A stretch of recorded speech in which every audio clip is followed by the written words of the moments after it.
لبيك اللهم لبيك لبيك لا شريك لك لبيك إن الحمد والنعمة لك والملك لا شريك لك لبيك اللهم لبيك لبيك لا شريك لك لبيك إن الحمد والنعمة لك والملك لا شريك لك لبيك اللهم لبيك لبيك لا شريك لك لبيك إن الحمد والنعمة لك والملك لا شريك لك لبيك اللهم لبيك لبيك لا شريك لك لبيك إن الحمد والنعمة لك والملك لا شريك لك لبيك اللهم لبيك لبيك لا شريك لك لبيك إن الحمد والنعمة لك والملك لا شريك لك.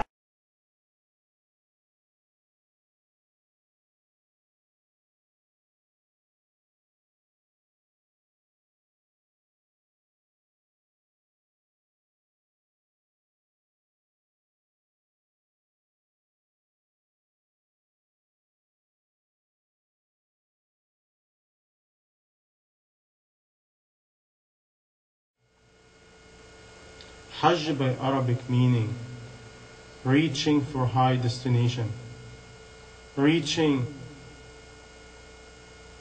for the mercy of Allah. Because what is the high destination? Is Allah subhanahu wa ta'ala. السفر إلى مقصد عظيم, the traveling to a great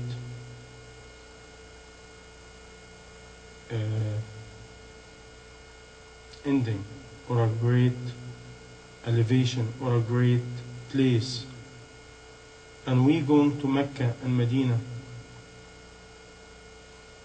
and Mecca is a place wherein Allah subhanahu wa ta'ala command us in Quran in many verses to do this journey, purify ourselves for Allah subhanahu wa ta'ala. What about Hajj? What is the purpose of Hajj? Purpose of Hajj, the only way to understand it is to go back to Quran again and seek the guidance of Allah and find out what Allah wants from us. But Hajj is different than Salah and fasting and Zakah and everything else. Because Allah subhanahu wa ta'ala is the only surah in the whole Quran talk about one of the pillars of Islam. You will not find in the Quran surah called fasting, or surah called Ramadan, or surah called Salah, or surah called Shahada. But you will find surah called Hajj. Why? Why Allah subhanahu wa ta'ala He give us in Quran surah called Hajj? Because the great purpose behind it, there's a lot of wisdom behind it. That's why please bear with me before you go. Because Hajj is a journey in a lifetime. And that's why we're trying to seek and help each other to get the maximum of the journey. But not the way people think. I pay my money, I won't get my money back. In what? In food? In shelter? In transportation? All this you will get, my brother and sister in Islam. Don't worry about that. We're going to talk about that. But the main purpose, you're going to Allah. The main purpose to connect your heart to Allah. The main purpose to completely devote yourself to Allah. And this was the main aim of this team.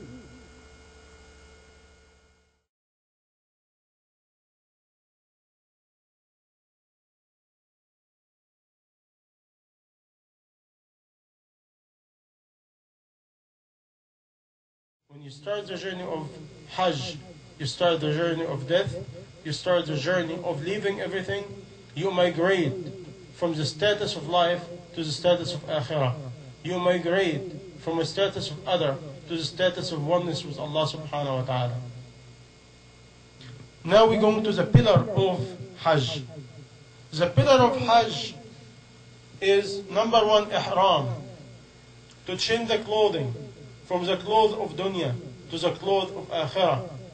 Izar in the top, a cover in the top and idar in the bottom. And this two pieces to remind us where we're going again. And ihram has to be in the time of Hajj, which Shawwal, Dhul Qa'dah, Dhul Hijjah, and also is before the miqat, the place where we should make ihram. It is a must.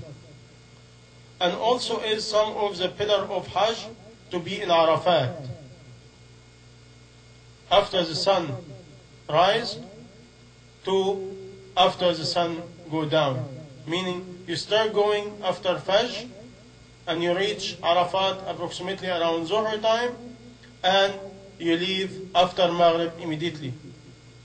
But with Sakina, we're going to talk about that inshallah. We're just going to go step by step to the pillar, quick. But please, I remind you, I'm not telling you everything, I'm just reminding you by the basic necessity. Okay? But sometimes each one of these basic necessity, it has a lot of detail behind it. I'm trying to do my best in a short time possible, by this way people will not complain about the time. By this way you have to be in Arafat in the day of Arafat. What is the day of Arafat? The day of 9 of Dhul Hijjah. And you have to be in a certain time. And also is Tawaf al-Ifada. The Tawaf, the 7th Tawaf around the Kaaba, which you do it in the day of Nahr, the first day of Eid. And it has also rule and regulation.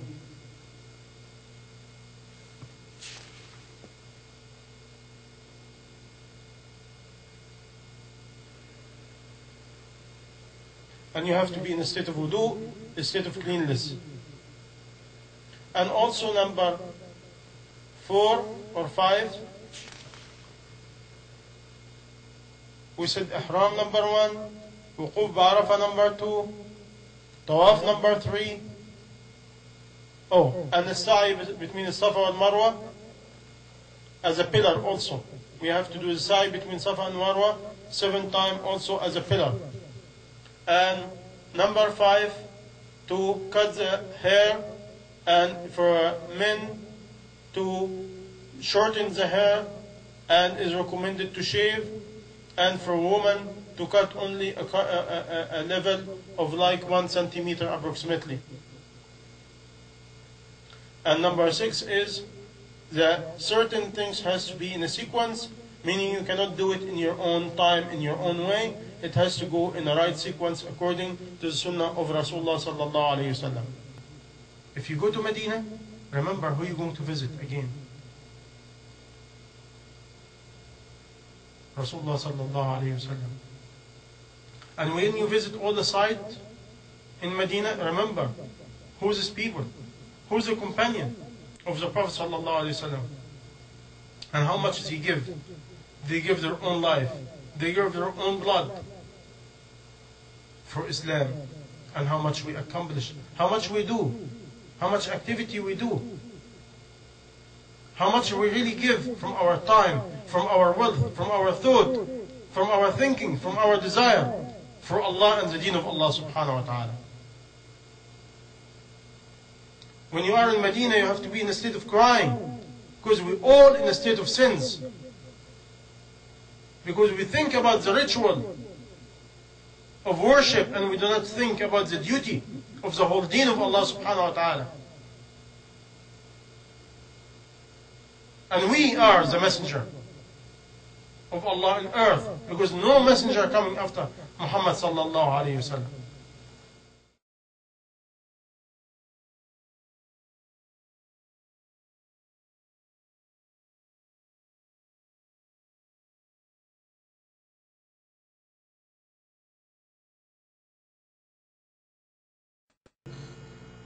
Ibrahim alayhi salam has been commanded by Angel Gabriel. He had been instructed to give this news to Ibrahim alayhi salam to leave Hajar in this land without nothing. And he left her with her own boy, infant boy, okay? The only one he has in his life. And he will leave them with little bit of water and little bit of something. And he starts leaving without even saying anything. Now his wife Hajar, she asked him, "O Ibrahim, who you leave us to?" And he didn't answer. She repeated twice. And she looked at him and she said, of the meaning of, "Is Allah command you to do so?" He said yes. And another report, he just awmak, meaning he just moved his head of yes. She said, "Allah subhanahu wa ta'ala will never leave us alone. Go." Imagine a woman with an infant boy have nothing.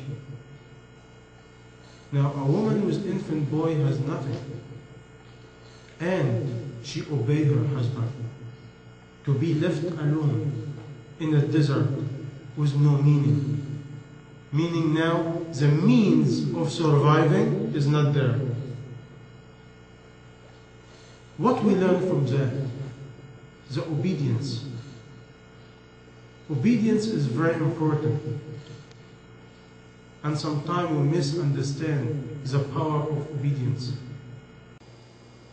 My dear brother and sister in Islam, time is very short. And Hajj is not a journey for 10-15 days and you come back. Unless you understand what you're doing and what's the purpose, what's the wisdom behind it. You will just do a ritual and come back, same thing. And no benefit.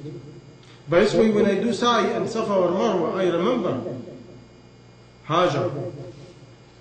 When I'm surrounding the Kaaba and making tawaf, I think about who built it. Look at this. Ibrahim alayhi salam go to his wife, command her or ask her to, and he tell her what happened in his dream. And the wife, what she said? "Whatever you saw, you do, Ibrahim alayhi salam." Now Shaitan came to the wife. "You crazy? He saw the devil. This not was Allah, this is the devil." And he whispered to her. He said, "Your husband is crazy." What she did? Look at the faith in the woman when she had faith in her own husband. She took some dust and threw it in his face. And she said, "Go away, you are the devil." How she knew he is the devil? Because she trusts her husband. She knew who her husband is.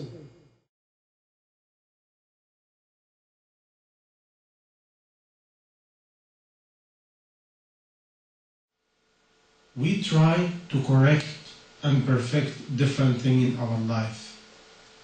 This is what happened in Hajj. When we come back from Hajj, we should try to engage in the action and deed. Insha'Allah, it will please Allah subhanahu wa ta'ala, and it will help us to complete our journey toward Allah. Because the Hajj, you can take it for all of us as a beginning journey of a pure page in our life. And we go back and we mask our eyes of what happening in the past with the intention, "Oh Allah, do not allow us to go back to what we done." Because when the Prophet sallallahu alayhi wasallam, he said of the meaning of Al-Hajj al-Mabrura laysa laha jaza illa al-Jannah. The accepted, because Mabrura meaning accepted.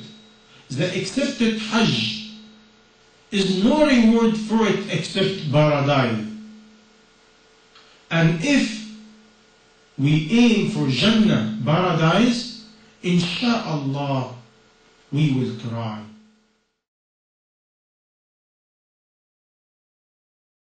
This journey of Hajj now, I will call it for you Hajj Express. But not to Hilton, not to Zamzam Hotel, not to Intercontinental. No, this is the Hajj journey to Jannah. This is the Hajj journey to please Allah. This is the Hajj journey to save your neck from the torture of Jahannam. This is the Hajj journey to maybe you come back with a heart belong to Allah, can benefit yourself, benefit the Ummah, benefit mankind, and leave a legacy before you die. By this way, when you meet Allah, you find your bank account ilahi is full with good deed minus bad deed. This is what the whole Hajj about. Is a chance of you as a human being. The one you commit a lot of sins and you're drowning yourself in sins. Come to my mercy and my forgiveness. Come to cleanse yourself to start a new chapter in your life. This is what the Hajj all about. Before you leave, what do you see from your experience in this year and last year?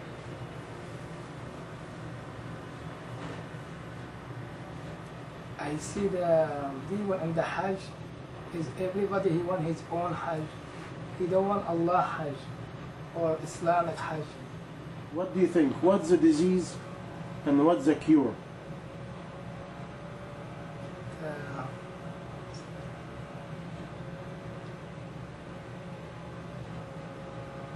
The cure, we have to be together, united. If the leader is not a leader and the follower is not a follower, where is the problem, Ya Nizar? Problem with us. The problem was us. Now, if there is a problem now, what is the core of the problem, Ya Nizar? The core to be with Allah. The core to be with Allah. But everybody is coming to Hajj. Everybody said Labbaika. Everybody paying money to come for Labbaika. And some of them coming for sick people, for dead people, for themselves, for their sins. How? How are we coming for a trip like that and we lose ikhlas? How, Ya Nizar? What do you think?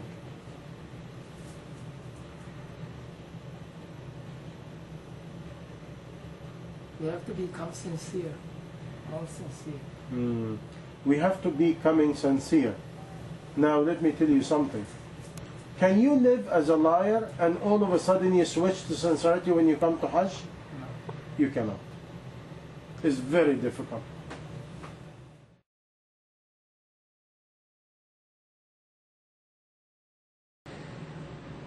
When we come to Hajj, we carry our own disease. Hajj should be the cure for our disease. And this is the best time to reflect ourselves, you know.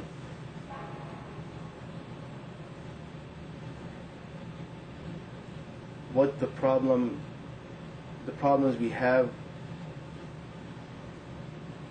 as an individual, the problem with the families, the problem with the ummah. You can see that in the time of Hajj, you know.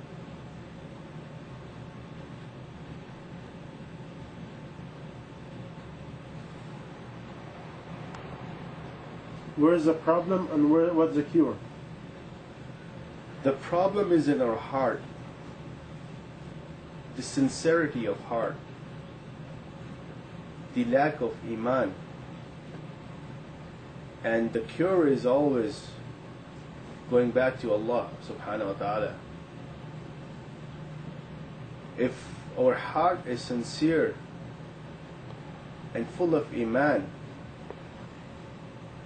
dunya doesn't bother us at all, you know.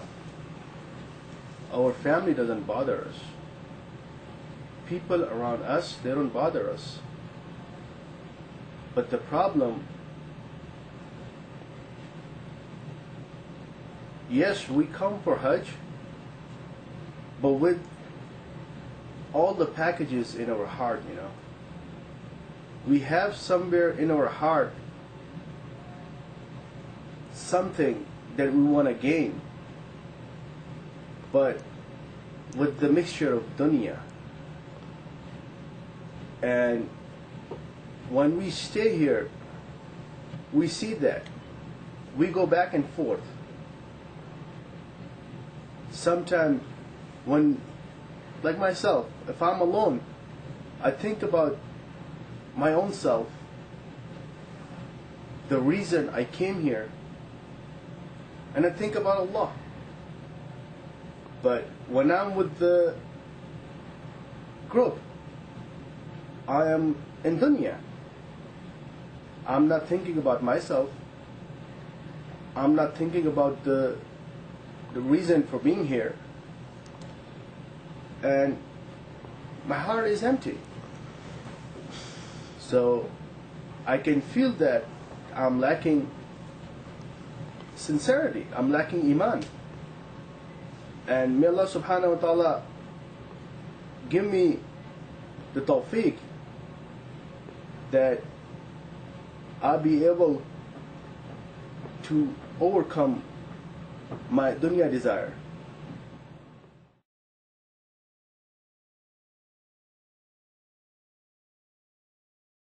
What you plan for the last Ahd of Mecca, the last promise, the last chance before you leave, the final chapter in your own book before you leave. The final chapter of my book.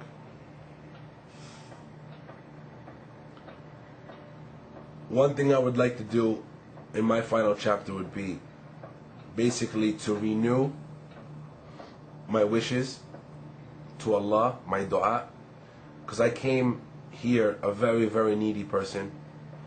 I needed Allah's forgiveness. A Hajj accepted, they say you come back like a newborn baby, empty of sins. So after you're empty of sins and you make dua, more than likely your dua could be accepted. So on that basis, I'm going to cry to Allah, for Allah loves a persistent servant. Cry to Allah and renew the sincerity of the things I really want, and the sincerity of my heart, of my dua, of what I'm asking for. And to cry to Allah to make me live as a Muslim, not by name, but as a genuine Muslim, to be an example to others, and to be a leader, and to be someone. Because, you pass millions of people in the street, in Mecca, on 5th Avenue, anywhere you go, but someone stands out, someone has light. To be that someone, I would like that to be my final chapter. أنا في رحابك بيت ربي أنشودة نشوات لبي أنا في رحابك بيت ربي أنشودة نشوات لبي وأطوف بالبيت العتيق تصوبها دقات قلبي وأطوف بالبيت العتيق تصوبها دقات قلبي لحنا شجيا رآه ذكر الذنوب فذاب ذنبي لحنا شجيا رآه ذكر الذنوب فذاب ذنبي أنا في رحابك بيت ربي لبيك اللهم لبيك لبيك لا شريك لك لبيك إن الحمد والنعمة لك والملك لا شريك لك لبيك اللهم لبيك لبيك لا شريك لك لبيك إن الحمد والنعمة لك والملك لا شريك لك